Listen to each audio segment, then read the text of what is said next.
Good morning, everyone, and welcome to the January regular meeting of the West Sacramento Area Flood Control Agency.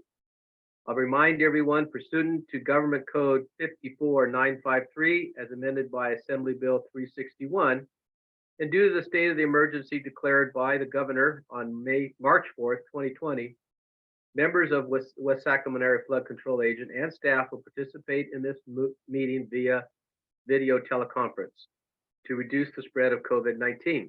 Members of the public have been invited and may watch the meeting live stream or via phone, and that information was posted along with the agenda. So we'll start with the roll call. Clerk? Chair Ramos, Here. Vice Chair Alcala, Here. and please note that Director Sulpicio Hall is absent. Okay, thank you. On to the agenda. Item 1A, presentation on public matters not on the agenda within the jurisdiction of the agency. Have we had any submissions from the public and or anyone on streaming that wishes to speak up at this point? There are no comments or submissions received from the public beforehand, and I invite anyone to speak now regarding any matters not on the agenda.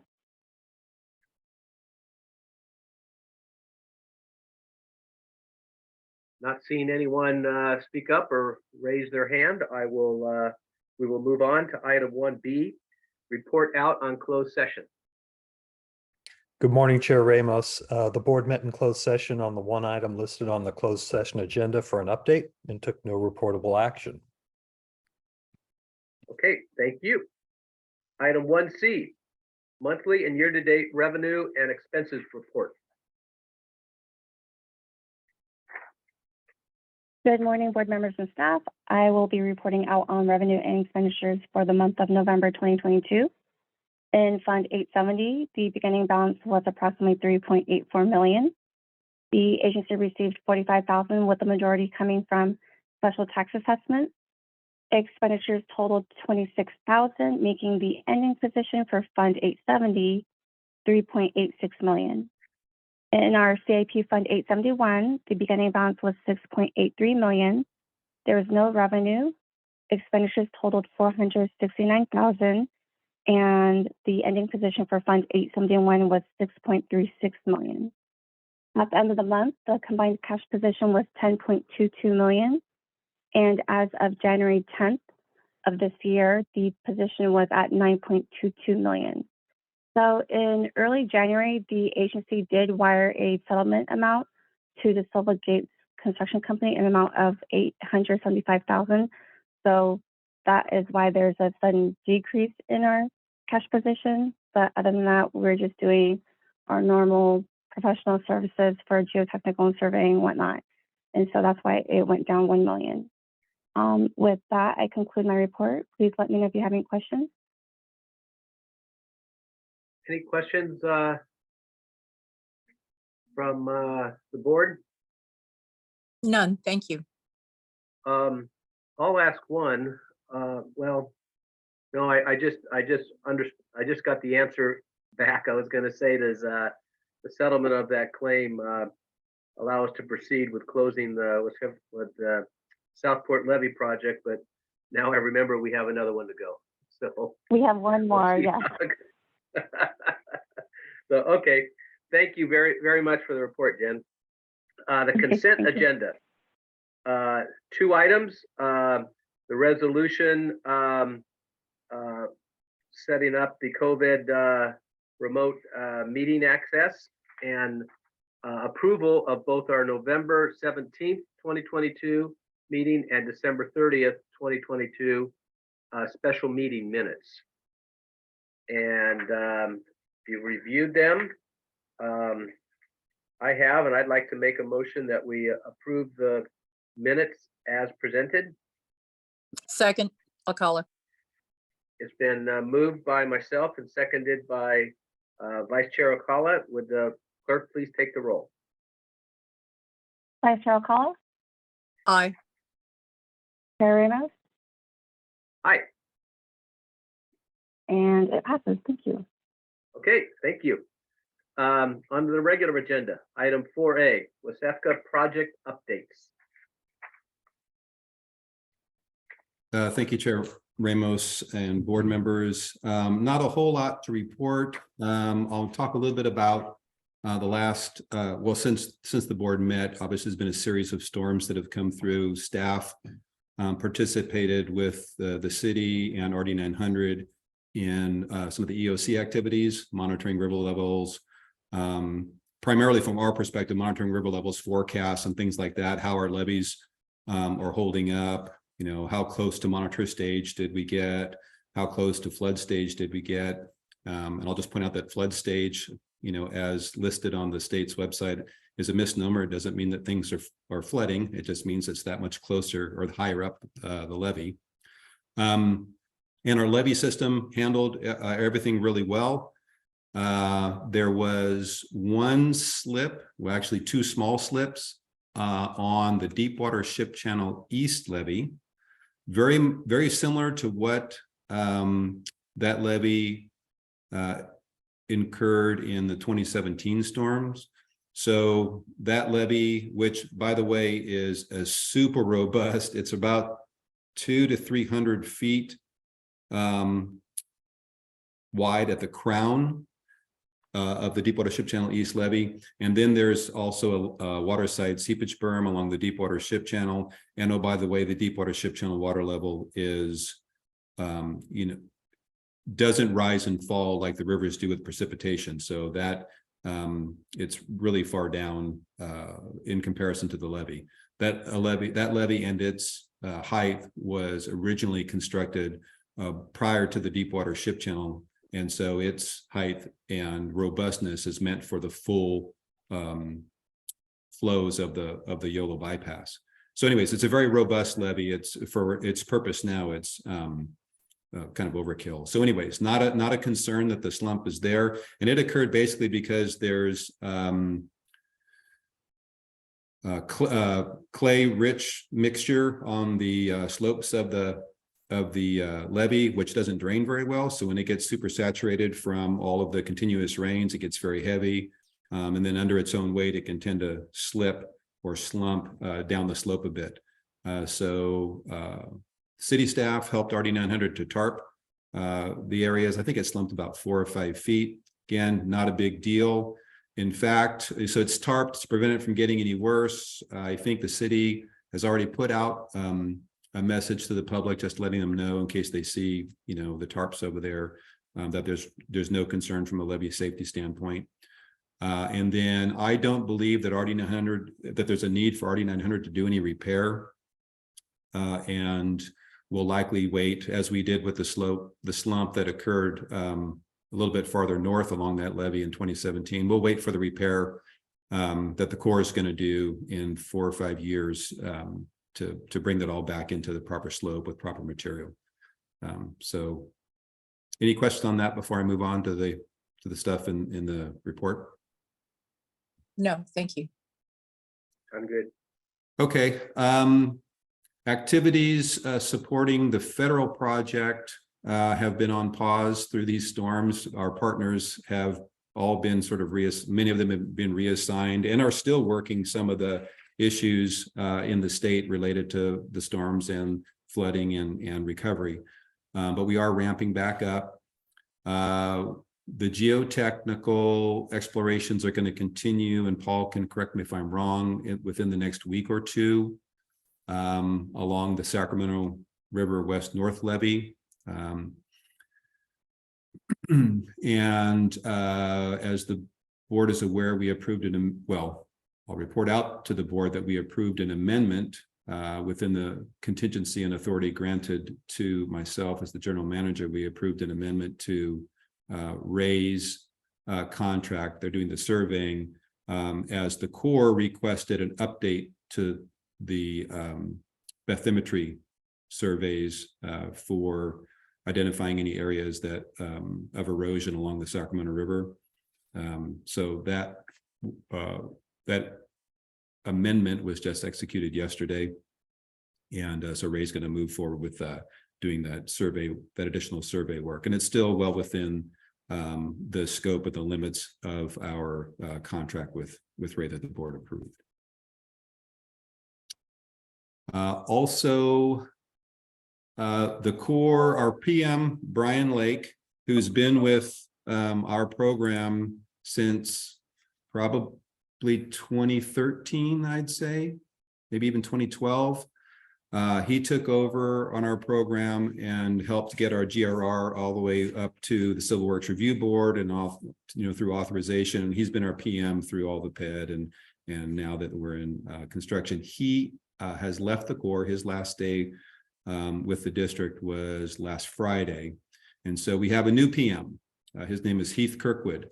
I met with Heath and his assistant Robert Dick yesterday.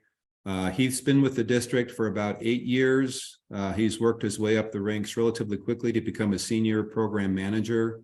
And he's very much looking forward to working with us on this project.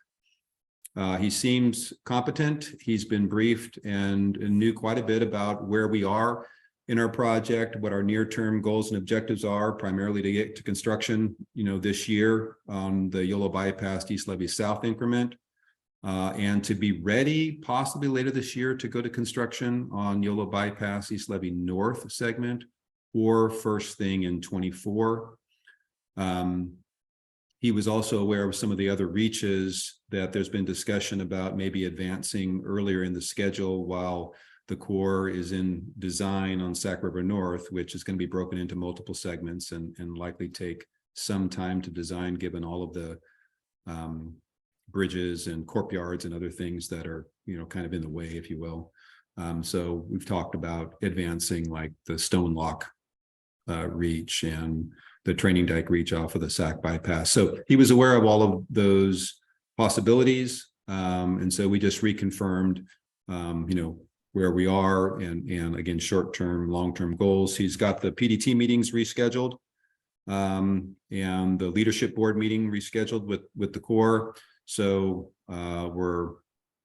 we had a brief pause as Brian was canceling all of his WebExes that he scheduled under his account. And then those all transitioned over to Heath. So we're all set up to continue rolling starting next week. So that's all good to go. And I'm sure we've talked about this, but just in case we didn't, the FY23 appropriations bill was passed prior to the end of the calendar year. So the Corps has the FY23 appropriations, which will be coming to the district in the next couple of months. And that was about a little over $73 million. Coupled with FY22 funds, they're just shy of $100 million resides with the Corps now for them to do work on the WSAC project. So that's all good. FY24 appropriations are in process. I think, I'm trying to confirm, but I suspect that the Corps has put in for roughly $50 million for FY24 construction funds. And if I learn anything different, I'll report out to the board. And if in either case, we'll want to, lobby for that amount staying in the president's budget and making its way to the appropriations bills for the FY24. Timing of the president's budget probably is going to be in March this year. It normally comes out in February, but with the delays from the continuing resolutions, if it follows suit, it'll be the president's budget will be a little bit behind the February release. So probably in March. I do understand or have heard that the State of the Union is scheduled for February 8th, I believe, and the budget follows typically about 30 days behind that. So that's what we're looking at. And then lastly, I'll report that we're closing out the construction funding agreement with the state under the UFR program. And so we're gathering all expenditures through December 31st of 2022 to submit to the state for reimbursement. And Mark, please correct me if I get these numbers backwards, but I believe there's about $15 million roughly in reimbursement from between expenditures made through the end of the calendar year plus retention release. And then what we're looking for beyond that, there should be about $10 million left in capacity on the agreement. And we're working with the state to advance those funds to us to hold in a holding account towards the non-federal share of the federal project. And so all in all, we're looking at around $25 million coming to WSAFCA, well, let's just say within the next 6 months, I hope, as it goes through the state's process. One of it will be closed out of the 15 mil will be closed out of the UFR contract. The 10 mil will come under a new contract under the LPPA, the Local Project Partnership Agreement, which is our cost sharing agreement with the state for the federal project. Great. Okay, I'm going to pause there. Allow staff to correct me if I've said anything wrong. And then any questions from the board? Greg, this is Norma. I do have a question. Could you define retention release? I wasn't familiar with that term. So under the provisions of our agreement with the state for cost sharing and all of the work that we've done, they withhold 10% in retention, much like we would do with any contractor that does work for us. We withhold retention, and then once the work is complete, to everybody's satisfaction, then you release the retention, which is the final, usually the final payment under the contract. And so the state has had the same practice with us. And so there's quite a bit, 11 million of retention residing with the state that they're due to release to us.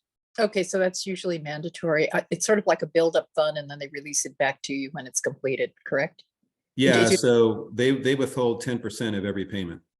So if they owe us $1 million, they keep 10,000 or 100,000, whatever, and pay us the 9. Okay, great, thank you. Mm-hmm. So, Greg, if we get the balance that's in the account comes to us, then we will be paying the state share through that account as we move forward with the feds, correct? So it's that gets real complicated, and we could probably spend a half hour talking about how we're going to work with the state to cash flow the non-federal sponsors' share of the project. So remember, the Corps is going to pay for 65%, the non-federal sponsors pay for 35%, and then there's a 70-30 cost share with the state on that 35. They pay 70, we pay 30. We end up with something around 11%, and they're at 24%. But the state has deeper pockets than us, and they have, I'll say, agreed to make the cash payments. As part of the federal project, the non-federal sponsor is obligated to pay for 5%, or pay cash equivalent to 5% of the project cost. And so each time the Corps gets an authorization and receives funds, they're typically going to turn to the non-federal sponsor and say, okay, we need 5% of either what we expect to expend in the next 12 months or the next 6 months. They are flexible in how they request those funds. And the state has said that we'll continue to make those cash payments while we, WSAFCA, continues to do the work in kind, like the geotech and the survey, and all of those things add up to contribute to our cost share under the project. And then we have the credits, earlier credits, both state and fed, both state and us. Correct. To use too, huh? Yeah. Yeah, and so we've stood up some meetings with the Corps. We meet monthly to go over the funding of the project and the cost sharing of the project. And so part of our discussions are, how are you treating the credit that we've submitted? Where is it? How is it being applied? Or when will it be applied towards our contribution to the project? You've just received the FY23 appropriations. When do you anticipate making the cash call for that? Is that going to be this fiscal year or next? What amount is the minimum that you need to request? and what would be the maximum. And then we work with the state to figure out what makes the most sense in getting funds out the door. Some of the funds, for example, with the state are the Prop 1E funds, which has an expiration date for its use. It was just extended to 2028, I think, which gave them a lot of room now to get that money out the door. But previously it was 2023, and we were going to be kind of working feverishly with the state to be able to, spend that money before it had to go back into, the overall general fund or wherever it would go. So the state's looking to spend that Prop 1E fund first, and it may be necessary or maybe preferable for them to cut large checks. And so we'll be holding that money for them, and that allows them to get it out the door. And if they request us, to make a cash payment, those are the funds that we'll use. Absent making a large cash payment, we'll be able to tap into those funds for cost sharing on, like the 70-30 cost share on the PED work that we're doing. We could potentially draw down from that account for the state's 70% share of that work. Okay. I think, next few months, obviously that's all going to stay pretty fluid. No pun intended on how those things go, but kind of a outlook of cash flow going forward based on the monies that, the Corps has now, I think would be helpful for us in the future to kind of get an idea how that relates to our assessment and or other city contributions, to make sure we're going to be able to make our commitments, over the next few years. Yeah, and we're working to help provide that information to you. We're working on a federal project cash flow model. There's two parts to that. One is the work that the Corps plans to do, and then the federal, non-federal portions of that, the 65-35, if you will. And then we want to break that down further into how much of that is required cash, how much of that is going to be applied credit, how much of that is going to be work in kind, and then is there anything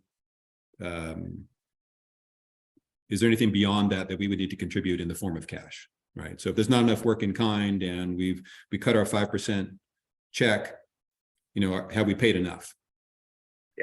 And then we're going to be what we're going to be ramping up on once we get to some level of design, 35 to 65, somewhere in there, we're going to be ramping up on the LURDs, the lands, easements, right of way, all of that, basically acquiring the rights for construction. And that's going to be a big lift that's required for the non-federal sponsor to do. WSAFCA is going to lead it. And that's really, once we get through the geotech and the survey components, that's really where our expenditures and work in kind is going to land. But that is, like you said, the locals' responsibility, Yes. and we would be just sharing those costs with the state, not the Fed. Correct, but it all counts towards our non-federal cost share. Oh, okay. Yeah. Okay. So yeah, there's All a lot of moving pieces. We wanted to have something to share with you from a federal project cash flow model, but we're still working through some of the bugs to try and get something that we feel presents the information in a way that answers some of the questions that you've been asking, that illustrates some of the different cost components that I've described: 5% cash, work in kind, LURDs, that type of stuff, credit. So we'll get it to you as soon as we get it together. Yeah, well, but part of it is knowing how fast some of these projects are coming. So Yeah. It'll be interesting. Yep. Okay. Anything else in the report? Not from me. Okay. Any other comments from staff at all? Okay. Then we will move on to 4B, Director's Comments. Anything, Norma? No, just that my area was hit really hard, and I'm so glad we have, the levies that we do. We had homes that were in our area. We have a lot of the older oaks there. So they split, they turned up sidewalks. I mean, we definitely see climate change, occurring here.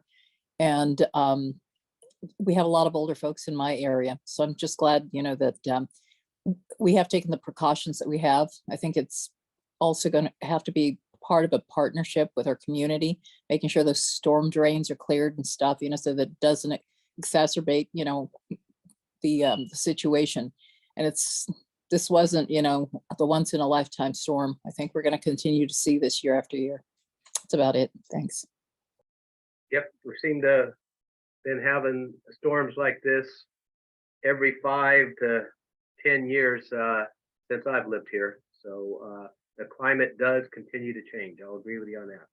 And if you don't mind, Chair Ramos, I'll offer that I think what we saw in this storm and what we see in other storms over the past decade or so is the risk of flooding really presents itself locally at intersections on streets where the rain is coming down at a rate that exceeds the capacity of the internal drainage system and the pumps. And so the water starts to back up, or you lose power, which, from down trees or whatever. And then those pump stations are offline and unable to pump the water away. And so, the risks that this city, West Sacramento, sees from flooding is primarily due to those conditions and much less likely from a levee failure. And so, when the community asks, should I have flood insurance? My response is yes, definitely, but maybe not for the reasons you think. And then I, explain about or use this recent storm as an example of what can happen locally on our streets that really has nothing to do with the river level. Agreed. Okay, everyone. Hey, Thank Tom, real Yeah. quick, Ken, I know we don't have the full board here, but I think it might be worth a brief conversation between for you and Vice Chair Alcala to provide any feedback to myself and staff on any preferred dates for a future regular meeting day and time for the WSAFCA board. I think right now there are two options that we don't have to. I'll put an item on the agenda, or I plan to put an item on the agenda in February. So to take this up and for the board to take a formal action, because February will be our last remote meeting, and starting in March, we'll need to go to in person. And so I think the options that are out there right now are leave it as is. We have the closed session at 8:30 with the open session, which would be in the council chambers at 9. Or we may want or we may want to move it to a city council Wednesday late afternoon, early evening, where members of our board could, they're already going to be coming to WSAC anyways, or be coming to the city hall, and then they could, do the WSAFCA meeting and then into the city council. I do know there's a desire, has been expressed to me anyways, that the WSAFCA board meeting be followed by the RD 900 board meeting, because there's members on both. And so, but again, I think that could occur where we don't move our meeting and RD 900 changes theirs to a Thursday. Or we both change ours to a Wednesday late afternoon, early evening. So I'll leave it with you guys for that. And I will be reaching out in the coming weeks in advance of the February meeting to get more specific preference from the board. Okay. We'll wait to figure it all out. So with that, if there's no other comments from anyone, I declare this meeting adjourned. Thank you, everyone. All right. Bye, everyone. Yeah. And Thank you. Greg, Thank you, everyone. call me Norma. Everyone does. All right. Okay, thanks.